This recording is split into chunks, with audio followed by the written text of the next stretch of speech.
जैसी करनी वैसी भरनी। रामपुर गांव में सोनू नाम का एक किसान रहता था। वो बहुत मेहनती और ईमानदार था।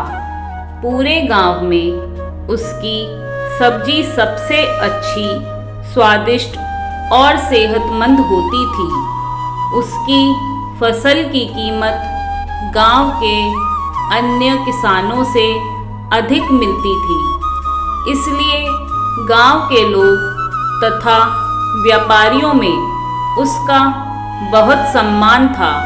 वहीं इसी गांव में शामू नाम का भी एक किसान था जो सोनू से बहुत जलता था और उसे गांव के लोगों की नज़र में नीचा दिखाने का अवसर ढूंढता रहता था।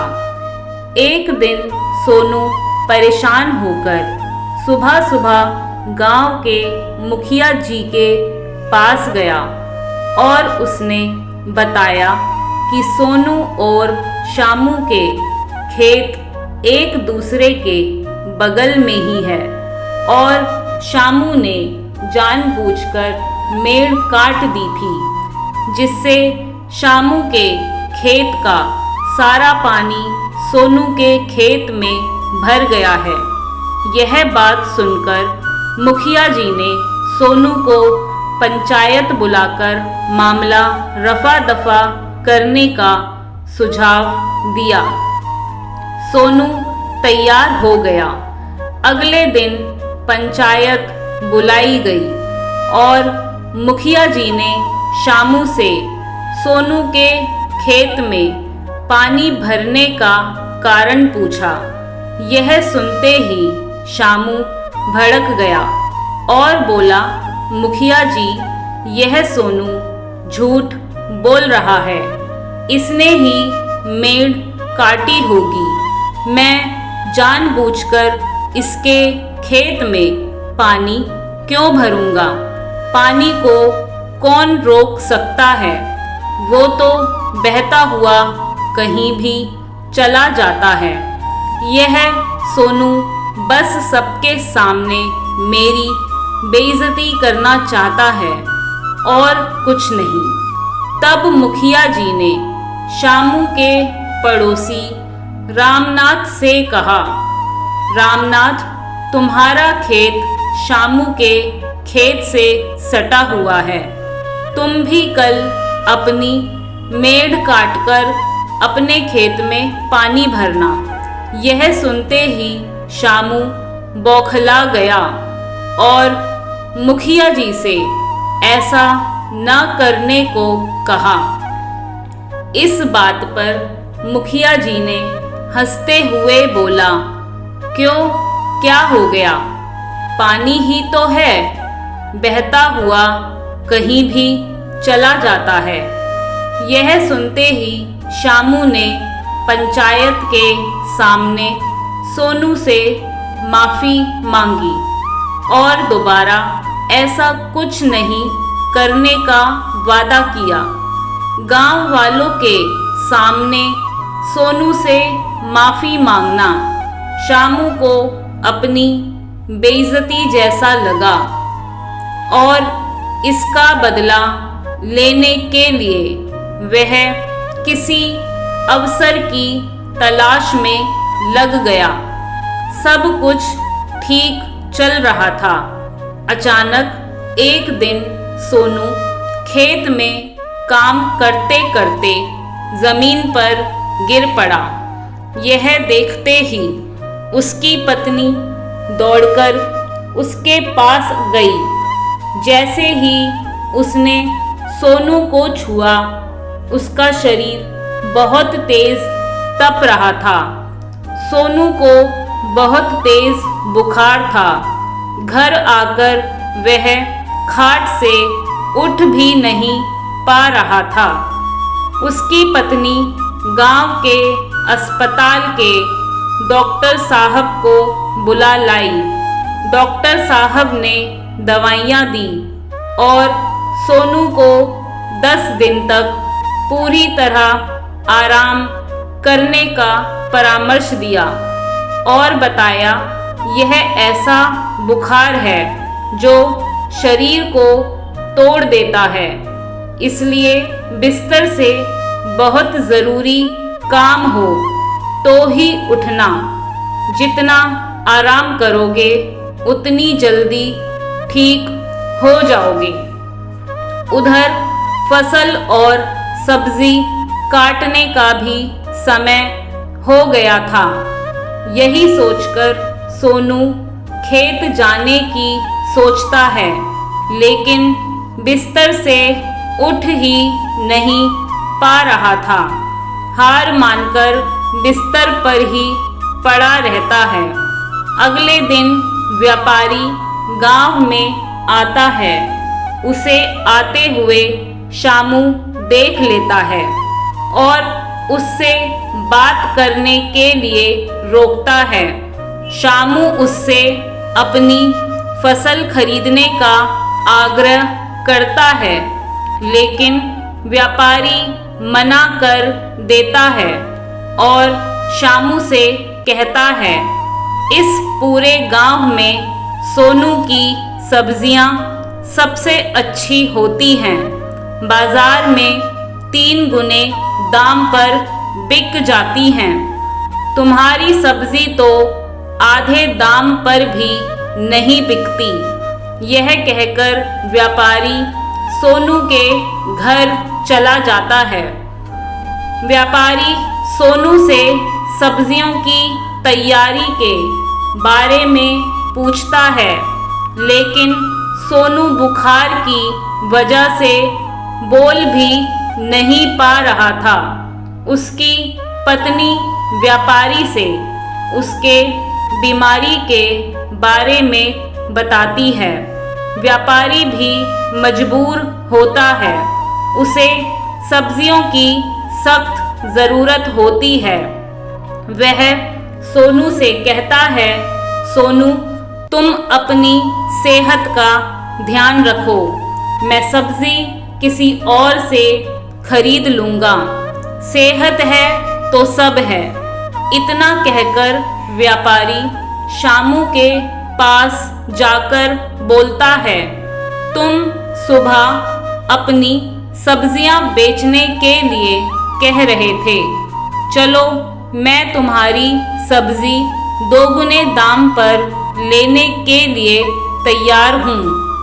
यह सुनते ही शामू आंखें चमकाकर बोला, क्या हो गया भाई? तुम तो सुबह बस सोनू की सब्जी खरीदने की बात कर रहे थे, अब क्या हुआ? परेशान व्यापारी सोनू की बीमारी के बारे में बताता है। यह सुनते ही शामू की आंखें चमक उठती हैं और व्यापारी से कहता है, भाई, तुम परेशान ना हो, मैं तुम्हें अपनी सारी सब्जियां बेच दूंगा। भला मेरे रहते तुम्हारा नुकसान कैसे हो सकता है? व्यापारी शामू की सारी सब्जियां 2 गुने दाम पर खरीद लेता है। शामू की खुशी का ठिकाना नहीं था। मन ही मन सोचता है, अच्छा है, सोनू की तबीयत खराब है, भगवान करे उसकी तबीयत हमेशा खराब रहे। 10 दिन बाद सोनू को थोड़ा अच्छा महसूस होता है। वह अपनी पत्नी से कहता है, मैं अब बहुत अच्छा महसूस कर रहा हूँ। मैं अब खेत जाता हूँ। सब्जियाँ खराब हो रही होंगी। सोनू अपने 2 मजदूरों को लेकर खेत जाता है और सब्जियां काटता है। उसकी सब्जियां खराब हो रही थी। यह देखकर वह अपने मजदूरों से कहता है कि सब्जियां तो 2-3 दिन में सड़ने लगेगी। तुम दोनों बाजार जाकर इन्हें आधी कीमत में बेचकर खत्म करो, नहीं तो खेती की लागत भी नहीं निकलेगी। सोनू ने मजदूरों को सब्जियां अगले दिन सुबह बाजार ले जाने को कहा और वे वहां से चले गए। शामू दूर से ही सोनू को खेत में देखकर बड़बड़ा रहा था कि यह सोनू ठीक कैसे हो गया। अब मेरी सब्जियां दोगुने दाम पर कैसे बिकेंगी। अच्छा होता यह सोनू ठीक नहीं होता और बिस्तर पर ही मर जाता। इसका तो कुछ करना पड़ेगा। रात में जब गांव के सब लोग सो जाते हैं तब शामू सबसे छुपकर सोनू के खेत, जहां सारी सब्जियां काटकर रखी थी, वहां पहुंचता है और सारी सब्जियों में जहरीला पाउडर मिला देता है। वापस आते समय मन ही मन खुश होकर सोचता है कि अब सोनू को पता चलेगा। जब उसकी सब्जियां खाकर सब बीमार पड़ेंगे तब कोई व्यापारी इसकी सब्जी नहीं खरीदेगा। व्यापारियों में इसकी थू-थू हो जाएगी। बड़ा मज़ा आएगा। अगले दिन शामू बाजार से गुजर रहा था। देखा एक रेहड़ी पर बहुत भीड़ लगी है। रेहड़ी वाला बताता है सोनू भैया की सब्जियां हैं, उन्होंने आधे दाम पर बेचने को कहा है, इसलिए खरीदने वालों की भीड़ लगी है। इतना सुनते ही शामू और खुश हो जाता है।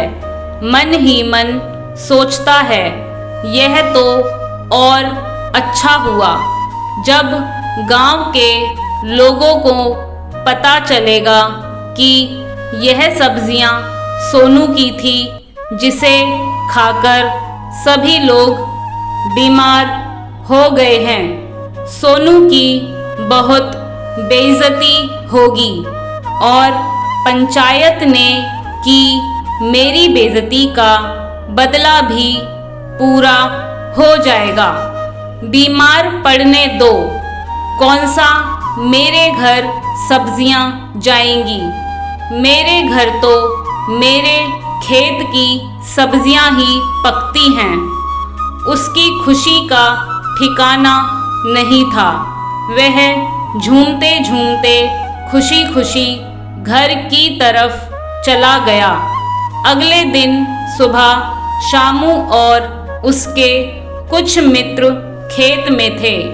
तभी एक बच्चा दौड़ा दौड़ा आया और अपने पिताजी से बोला, पिताजी जल्दी चलिए, छोटे भाई की तबीयत बहुत खराब है। सुबह से उल्टियाँ कर रहा है और बुखार भी तेज है। इतना सुनते ही वह घर की तरफ भागा। तभी रास्ते में शामू की मुलाकात मुखिया जी से होती है। मुखिया जी बहुत परेशान लग रहे थे। शामू ने उनकी परेशानी का कारण पूछा। उन्होंने बताया गांव के सभी लोग अचानक से बीमार पड़ रहे हैं। इतना सुनते ही शामू तपाक से बोला, ऐसा क्या खा लिए सब लोग। उन्होंने बताया कल बाजार में आधे दाम पर सब्जियां बिक रही थी, लगता है वही खाकर सब बीमार हो गए हैं। तब तुरंत ही शामू ने कहा, अरे हाँ, कल तो सोनू की सब्जियां आधे दाम पर बिक रही थी। कहीं ये सोनू की कोई चाल तो नहीं? मुखिया जी, मैंने आपसे पहले ही बोला था, सोनू मक्कार इंसान है। पहले तो वह सारी सब्जियां व्यापारियों को बेचता था, पता नहीं कितनों की जाने लिया होगा, और अब गांवों में भी बेचने लगा। यह सुनते ही मुखिया जी तिलमिला उठे और सोनू के घर की तरफ चल पड़े। शामू बहुत खुश था। खुशी खुशी घर पहुंचा तो देखा उसका बेटा जमीन पर गिरा हुआ था और उल्टियां कर रहा था। तब तक उसकी पत्नी बोली, देखो जी, हमारे बच्चे को क्या हो गया? शामू अपनी पत्नी से पूछा, यह रात में क्या खाया था? उसकी पत्नी बोली, भिंडी की सब्जी खाने की जिद कर रहा था और घर में भिंडी की सब्जी नहीं थी, तो मैं बाजार से आधे दाम पर खरीद लाई। वही सब्जी खाकर ये बीमार हो गया है। आधे दाम वाली सब्जी का नाम सुनते ही शामू के होश उड़ गए और अपने बच्चे को लेकर वह दौड़कर गांवों के अस्पताल भागा। डॉक्टर से बोला, जल्दी से मेरे बच्चे का इलाज करिए। डॉक्टर साहब बोले, अस्पतालों में कोई भी बेड खाली नहीं है। गांव के बहुत लोग बीमार हैं। मुझे पता नहीं चल पा रहा कि इनको क्या हुआ है। आप अपने बच्चे को लेकर किसी दूसरे अस्पताल या शहर ले जाओ, क्योंकि इसकी जांच करानी पड़ेगी। मेरी दवाइयाँ काम नहीं कर रही हैं। जांच होगी तब पता चलेगा क्या कारण है, तभी दवाइयाँ दे पाऊंगा। तुम यहाँ अपना समय नष्ट मत करो, जल्दी से बच्चे को लेकर शहर जाओ। इतने में ही शामू का बेटा चक्कर खाकर गिर गया और बेहोश हो गया। यह देखते ही शामू डॉक्टर साहब से बोला, डॉक्टर साहब, मुझे पता है ये लोग कौन सा जहर खाए हैं। और शामू डॉक्टर साहब को जहर का नाम बताता है और उसके पीछे की सारी कहानी बताई। डॉक्टर साहब ने शामू को बताने के लिए धन्यवाद कहा और सभी मरीजों का इलाज प्रारंभ कर दिया। थोड़ी देर बाद डॉक्टर साहब के साथ पुलिस आई और शामू को गिरफ्तार कर लिया। तभी सोनू और मुखिया जी भी वहां आ पहुंचे और उन्होंने ऐसा करने का कारण पूछा। शामू अपने किए पर बहुत शर्मिंदा था। उसने सबको बताया कि मेरे अंदर सोनू के लिए जलन और बदले की भावना थी। सोनू को नीचा दिखाने के लिए मैंने ऐसा काम किया। मुझे अपनी गलती का एहसास है और मैं जेल जाने के लिए तैयार हूँ। आप सभी मुझे माफ़ कर देना। इतना कहते कहते शामू रोने लगा। किसी से नजरें नहीं मिला पा रहा था। सोनू बोला, तुम्हारी एक गलती से पूरा गांव और तुम्हारा खुद का बेटा घोर संकट में है, जीने मरने की कगार पर है। जलन की भावना पहले खुद को ही जलाती है। अंत में मुखिया जी ने कहा, जो जैसा करता है उसको वैसा ही मिलता है, जैसी करनी वैसी भरनी।